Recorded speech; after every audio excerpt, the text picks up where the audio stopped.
Pemirsa, penyebaran kasus varian Omikron semakin luas hingga mencapai 115 negara. Oleh karena itu, pemerintah Indonesia menghimbau masyarakat tidak berlibur ke luar negeri untuk mencegah semakin meluasnya varian Omikron.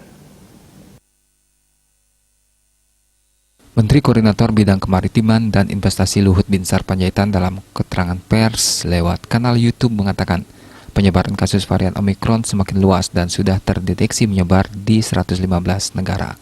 Hingga saat ini kasus Omikron di Indonesia telah mencapai 46 kasus. Pemerintah kembali memperingatkan bagi warga negara Indonesia agar tidak melakukan liburan ke luar negeri dulu, kecuali melaksanakan pekerjaan yang mengharuskan untuk bepergian ke luar negeri. Jika ingin berlibur, masyarakat diharapkan berlibur di tanah air saja, karena selain lebih aman dari Omikron, tempat wisata di tanah air tidak kalah cantik dengan berwisata di luar negeri.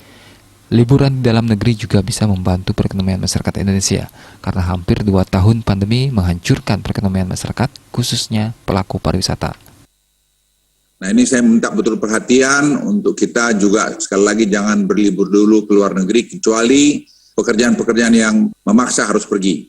Oleh karenanya, pemerintah kembali mengingatkan pada masyarakat untuk tidak melakukan perjalanan ke luar negeri jika bukan sesuatu yang benar-benar urgen. Jika hanya ingin berlibur, saya ulangi, jika hanya ingin berlibur, pergi tempat wisata di domestik di Indonesia.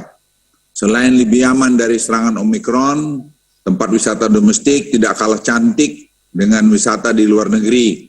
Liburan di dalam negeri juga akan membantu mengakselerasi pemulihan ekonomi domestik. Pemerintah akan terus mengawasi pintu masuk ke Indonesia dan melaksanakan pengetatan karantina bagi pelaku perjalanan luar negeri. Saputra, Bali TV.